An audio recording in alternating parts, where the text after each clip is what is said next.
What's good, everyone? This is the Xtreme Virtual Pro Wrestling Podcast, Episode 1. Today's guest, I got M Accuracy. So before I start this, before I bring up M Accuracy, I just want to say what's up, guys. This is Maximilian. This is the first time we're doing an Xtreme Virtual Pro Wrestling Podcast featuring other Caw superstars from all over. So yeah, if you all love this, please put on the comment section down below if you guys like what you hear and whatnot. If you guys want to have more guests, please let me know. DM me. You guys can hit me up on the Facebook like page, which is www.facebook.com Xtreme Virtual Pro Wrestling. Xtreme, not the EX. Alright, guys? Alright, so I'm gonna play a little intro and we're gonna kick it off with M Accuracy. What's going on, guys? This is Leo Rush with Ricochet. And Tessa Blanchard. This is Cassius Ohno. This is Bobby Fish. Kyle O'Reilly. We're Red Dragon. And you are watching Xtreme Virtual Pro Wrestling. Check out his YouTube channel. It's pretty cool. He's got a lot of what? Cool wrestling. What else would you want to watch? It will take your entire YouTube experience to the extreme. Extreme. Alright, guys, we're back. Those are little plugins that you see there. Alright, so I'm gonna bring out my guest today. His name is M Accuracy. M Accuracy, come out. What's up, man? How you doing? Hey, how you doing? Alright, well, that's an awesome intro. What would you rank that? What do you think Meltzer would rate that burp you just did just now? Well, I think he would give it maybe 3 stars, but if it's in the Tokyo Dome, definitely 7.5. 7.5? 7.5 stars. Alright, cool. So, tell us a little bit about yourself, man. Where are you from? What federations you rep and all that stuff, man? Well, let's see. I am known as the Great M Accuracy, the guy who likes to fuck with people and does it for a whole entire living. You may know me from the CAW Federation that you've taken pot shots at, known as Caw of Honor.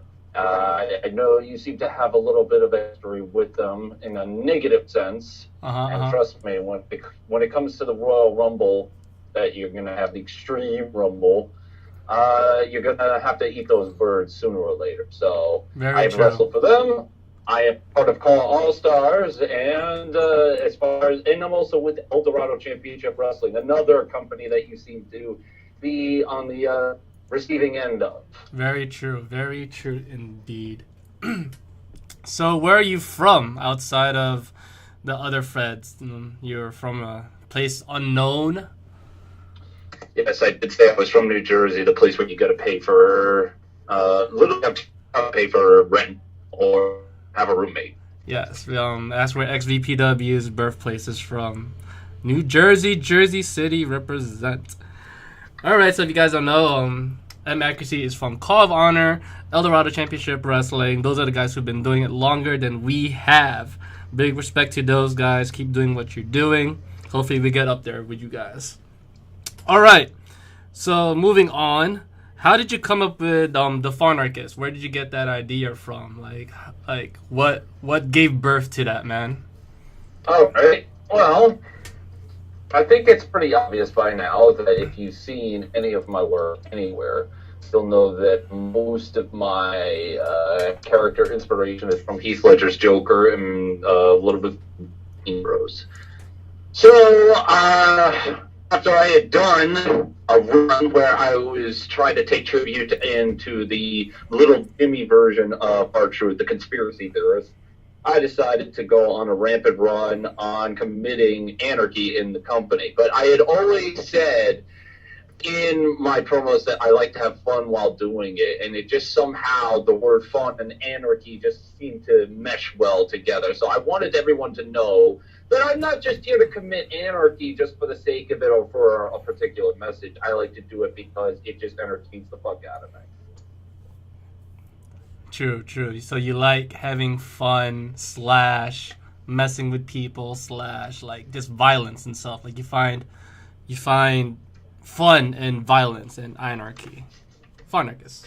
Well, put it this way: I've watched enough films just to jerk off to. So, if you guys haven't check out M. Ackery's stuff, I'm pretty sure he'll give us the links down below to check out his work. It's a pretty interesting guy, man. They're my snuff films. You're not allowed to watch them. So, outside of that, why do you like Caw? If you guys don't know what Caw is, it's basically create a wrestler, right? That's what Caw basically is. Create a wrestler. All that stuff, using the engine to create yourself in the game, so and all that stuff. So, but yeah, why do you like it, man? Why do you like Caw? Why do I like it? Well, let's see here. It is a platform in which what's the best way to describe it? See, a lot of people will come into this platform and not put their whole entire dedication into it and just say, oh, well, it's just CAW. And then, yes, to an extent, that's what it is. But after all, just like any other hobby that you do, you try to give your 110%. And it's a hobby that you want to be creative in. And I think of it like if you were a painter or an artist. Like, you may not do this for the money. You may just do this for your own satisfaction. But listen, everybody's got a certain art, whether it be music, painting, wrestling, whatever. Everything is an art to your own interpretation and how you want it to be put out there. Music, whatever. I see this as like an art. You're trying to tell a story. Music is like trying to tell a story from one song to the next. You're building up the crescendo to the next act and then to the final impact or movie or what have you. That's what this is. It's another form of trying to tell stories and engage the audience either intellectually or emotionally or even both for that matter. So that's the reason I guess I like it, is because it's another medium, although there is quite a few people who still need to understand the art form of it. Very true. Very true. I mean, we've been in... when I started this, I didn't know there was actually a big community about this. And 2 years. We've been in the game for 2 years already. For us, we're still babies in this. And, we're learning a lot of new things, man. A lot of new things about Caw, and we appreciate it. I think we got into something very new, and yeah, man, it's a way of, I guess, being your character / you're an artist / you're basically part of the wrestling community / I guess video game community, right? Somewhat like that, I don't know. Am I a part of the video game community? I mean, I play video games, but I'm not really part of their community. I mean, but the Caw community is similar to almost the video game community? It's really hard to say because the video game community is in all forms, and again, I'm not part of that community, or at least I haven't been for a while. I just kind of do my own thing when it comes to video games. So, as far as the video game community, I would have a hard time saying they're like the video game community because it's a different medium entirely. Yeah, most definitely different. Because it's the video games is just the whatchamacallit, the platform that we use. That's the platform to tell the story. Yes, correct. All right. So that's where I would put it. Very. All right, man. So, Xtreme, when did you start? What was the first federation you started in? And when did you when did you begin your journey as Xtreme? Oh boy, now you're going into fucking history territory here that's going to take forever to get to, but let's try and get this one by one. Alright. So the first Caw company I ever competed in was a company called YTCW, which was back all the way in 2008. So you can do the math on how long ago that was. So you're a veteran. Well, in the loosest term that you can possibly put it in, sure. Okay. So I started there. That was not where the accuracy character was born. There was some seeds planted there, for sure. But I would not say that's where the character was born. I went under the name of Oxide over there. I was more the cocky, arrogant heel that is so generic these days that it's just like, okay, whatever. But that was where my starting ground was. I stayed there for about 3 years, and then that's when Caw of Honor opened up in 2011, and Travis and I have known each other from the YTCW days, so he put me into his company. And at the time, he wanted me to play that same character, the same type of character, and I just did not fucking want to do that because I just didn't care for it. So I got into COH, and I was driven by R-Truth's conspiracy gimmick in 2011, and I just decided, you know what, I'm going to go with this route instead. So I did that, and Travis really liked it. But the problem is that he put me in the world title picture, and when I actually won the world title, I was sitting here saying to myself, how the hell am I going to continue on complaining about conspiracies when I just fucking won the world title? Well, was this the COH world title? I'm sorry to cut you off. Was this the COH world title? This was the COH world title. Okay, yes. Gotcha. So I won the COH world title, and I was just saying to myself, how the hell am I going to continue this gimmick? I won the world title. There's no conspiracy at this point, or at least I can't complain about one. So I decided to alter the gimmick a bit. So I put on face paint. I changed up the whole entire personality, and it took a while for me to kind of simmer into the gimmick, but eventually I got into it. And again, I already told you how the word funarchy came into play. Correct. But it wasn't just that. It was just the ideas of storyline that I got into this accuracy character. There was going to be more than just problems where, oh, yeah, you and me have a problem, so therefore we're going to compete. This shit was going to get personal, and I made sure that all my feuds were personal.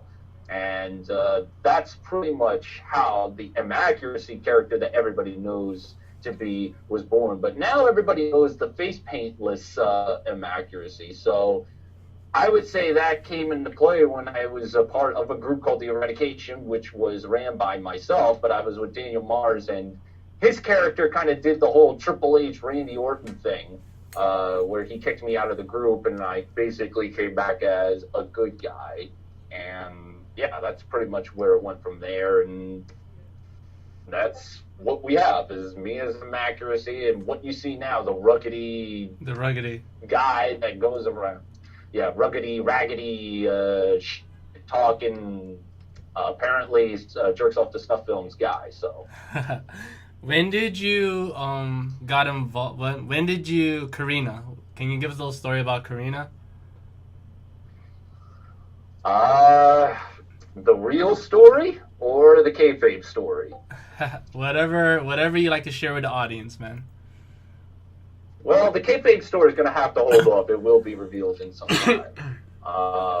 The real story, Karina, I don't want to give too many details because she's not involved in our community. Let's just say that it was the name of my ex-girlfriend who I'm not on bad terms with. We just don't talk anymore. She's living her life, I'm living my life, and that's pretty much the gist of it. It's just I just decided to name my cane after an ex-girlfriend of mine, so. All right. But there is going to be a kayfabe story. All right, man. All right. So we talked about your history and when did you start. What is your best match in Caw? That's a subjective. So you're asking my opinion, and that's always subjective because I could sit here and say, oh, this is my favorite match, but then somebody's going to sit there and say, well, no, wait, I watched this match, and this one was much better. I don't have any control over that shit. It's whoever's running the Caw company. My favorite match, personally, I'm not sure if you've seen this, it was my match with Zane LaFontaine at Ready to Rumble 2. This was the culmination of a feud where the Funarchist really took into shape. So the storyline was that Zane LaFontaine, he had like this punk rock type of personality. Gotcha. And my character called him out on it, thinking that, because he would always fight against the system. And my character was always saying, bullshit, you're a part of the system. This is all a facade. You think that you're fighting the system. You're really part of the system. So my character decided to do something really effed up. So to give a little backstory, the guy who plays Zane Fontaine, a guy who played Alexander Price, who was my partner in crime, and myself, during WrestleMania 29 weekend, shows you how far back we're going. Yeah. Decided to film some stuff to film this big angle. So the angle was that Zane Fontaine was cutting a promo for Battleground, and then you see us constantly hunting him down. So he shoots a second promo, and he's in a White Castle. And again, we show nowhere chasing him down. Then the third video of Zane Fontaine walking down the attack from behind. Oh, sorry, we're experiencing some lag again. Give me 1 second. Give me 1 second. We're experiencing some lag again. Sorry about that, folks. And we are back. All right, here you go. Okay, where did I leave off? Zayla Fontaine. All right, so he's walking down the street. We attacked him, and then the final segment was he was going to be handcuffed to a pool in a basement, and we were just going to beat the ever-loving snot out of him, and took the title that he had, which was the internet title, which was like their Intercontinental title, and I desecrated it, gave it to Alex, and left him there to... He escapes, and now he's pissed. Like, at first, he was always that guy that overcame adversity when he was a kid. Now he's just here to fuck somebody up. And so we had this match at Ready to Rumble. It was a street fight, and it was one of my best matches, in my opinion, to date. Now, some people probably would disagree and probably say, oh, no, this match was better. And then, again, it's open to interpretation. But that's, if you're asking my personal opinion, because I felt like that feud was perfect. And I felt that was the Kurt Hennig of feuds for me. Yeah. It was definitely perfect. So you would say that was also your best feud, too. All right, so that's your best match / best feud. Cool. Yeah. I mean, there's still a future ahead of me, but yeah. So what do you think is your best feud, then? For now. I mean... That's definitely one of them. If I had to pick another one, it would be my feud with Justin Bateman, because I always felt like Bateman and I were the Batman and Joker of the COH, because he represented good, but he was so, what's the word I'm looking for? He wasn't clean cut like a Superman with the big chin and the admirables. He was just a guy who fought for what was right and had good moral, but it was more dark in tone with it. So, and I was the perfect foil for him, and we feuded for about 2 years even. And in fact, we were COH's first big feud, because COH didn't really have much of a program until we came along. So yeah, I would say, and not only that, it helped shape what character I would become. So I would say Justin Bateman is definitely up there as well. Cool, man. All right, we're going to take a short little break. We'll put a little commercial in here right now, and we'll be right back with M. Accuracy. The dirtiest, roughest, hard-pounding, most extreme show on YouTube. Do you want to showcase your in-ring talent as a virtual pro wrestler? You got the mic skills to win over the XVPW universe, or the balls to talk shit and back it up? Or you just want to fuck shit up and take it to the extreme? One match, one winner. Be part of XVPW's One Night Delight. What are you waiting for? It's time to get extreme. Alright, what's up, guys? We're back. If you guys didn't check that commercial, that's One Night Delight. Alright, so people who are listening out there right now, if you guys just heard that, that's One Night Delight. That is XVPW's second show. So for people who want to be part of the roster and all that stuff, and you want to have a match, or you just want to showcase yourself into the Extreme Virtual Pro Wrestling channel, you want to be part of that show, just send in your promos, DM me, and you know what, we'll set you up for the match, and you can showcase yourself here at Extreme Virtual Pro Wrestling's One Night Delight show. Alright, so what made you want to join Extreme Virtual Pro Wrestling? That's funny. I actually knew you guys long before you actually got into contact with me. It was who was it? It was Caleb Blair that introduced me to your company. I thought it was Jake. I think Crack. more so the one thing. Wasn't Jake? No, No, I remember I he. stopped. Jay Crack I stopped talking to for about a year. Okay. I remember he did. Now we're on talking terms. He did some show when he was eating ramen, and I don't know where we were in people's mouths, and I'm like, wait, somebody sent me the link, and I was like, oh, this guy watches our show. That's surprising. So yeah. So, or at least the one I remember personally was Caleb Blair showing me it, and more what hooked me was what's the word I'm looking for? There was a plethora of different things that you added to the show that I didn't see. The way you were able to kind of like maneuver the game and the actual performers in front of the camera together, I thought that was quite unique. The fact that you were able to hire certain models to be able to promote your product, it was just the overall different feel to it. I think it was enough difference in the product that I was just like, you know what, this is quite interesting. I think I can take a jab at it. And then not only that, when I was told that you lived in Jersey and not far from me in that regard, I was like, oh, we could definitely work some stuff out. I mean, all he's got to do is just provide all the tools, or the not the tools as in physical tools, like actual props, and I can definitely do something here. I can definitely bring something out of his show for sure. So I thought it was more like the editing and how the show was presented. That really got to me. I thought it was really unique and different. That's what's up, man. That's what's up.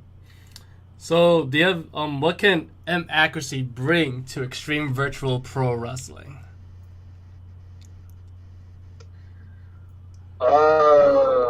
Let's see. I've got a big dick, so anybody who wants to fuck it, that's fine.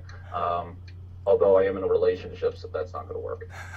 So I think the best thing that you're going to get from me is that I've created a character that took about 7 years to hone, still honing it every day. I always feel like there's no character that's fully defined. You're always trying to reinvent a character. If not, like literally, that's the reason why The Undertaker's had so much longevity, because he's able to always reinvent The Undertaker in some way, shape, or form. Better yet, a better example would be Chris Jericho. Always reinventing himself in such a way that he's able to modernize himself. So I think with the people that you've got currently going for you right now, they don't do what I do, and I can't do what they do. Like, they have their own thing, that's fine, and I think they should keep doing what they're doing, whoever you've got on the roster. But obviously they can't do what I can do, because I've been working on it for as long as I have, and still am working on it to always perfect it in some ways, or give it some new light. Cool. What's your goal here in XVPW, man?